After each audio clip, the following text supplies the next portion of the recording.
Drop it.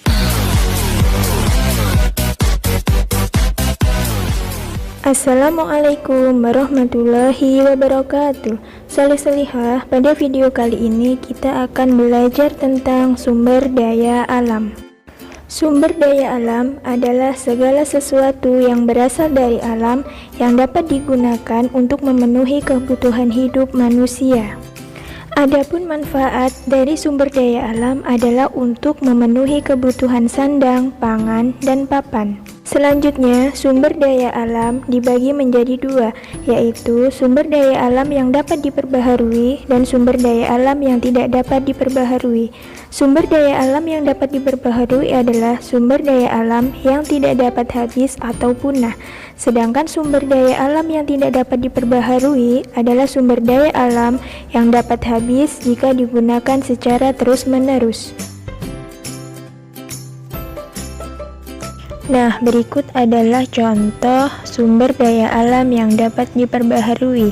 Yang pertama, ada sinar matahari, yang kedua, air, yang ketiga, tumbuhan, yang keempat, hewan, dan yang terakhir adalah tanah.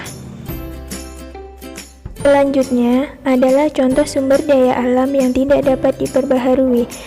Yang pertama, ada minyak bumi, ada batu bara, ada biji besi, ada emas dan perak, ada gas alam, ada grafit, dan hasil tambang lainnya. Pemanfaatan sumber daya alam yang tidak dapat diperbaharui. Contohnya ada batu bara. Batu bara digunakan sebagai bahan bakar lokomotif. Yang kedua ada minyak bumi yang digunakan sebagai bahan bakar kendaraan bermotor seperti bensin, minyak, tanah, dan aftur. Yang ketiga ada marmer yang digunakan sebagai bahan bangunan seperti lantai dan dinding.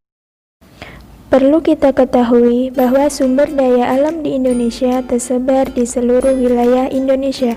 Setiap pulau memiliki jenis sumber daya alam yang berbeda. Berikut persebarannya. Yang pertama, hasil pertanian. Contohnya tanaman jagung. Tanaman jagung biasa kita jumpai di daerah Wonosobo, Rembang, dan Madura. Yang kedua, hasil perkebunan. Contohnya tanaman tembakau yang banyak kita jumpai di daerah Sumatera dan Jawa. Yang ketiga, hasil kehutanan. Contohnya kayu cendana yang terdapat di Nusa Tenggara Timur. Yang keempat, batu bara. Banyak kita jumpai tambang batu bara di daerah Kalimantan Barat. Yang terakhir, hasil peternakan dan perikanan. Contohnya ternak sapi yang banyak kita jumpai di daerah Jawa dan budidaya udang yang banyak kita temui di pantai utara Jawa. Nah, teman-teman, itu tadi beberapa contoh persebaran sumber daya alam yang ada di Indonesia. Sekian dulu dari Ustazah, ada kurang lebihnya mohon maaf, tetap semangat, terima kasih. Wassalamualaikum warahmatullahi wabarakatuh.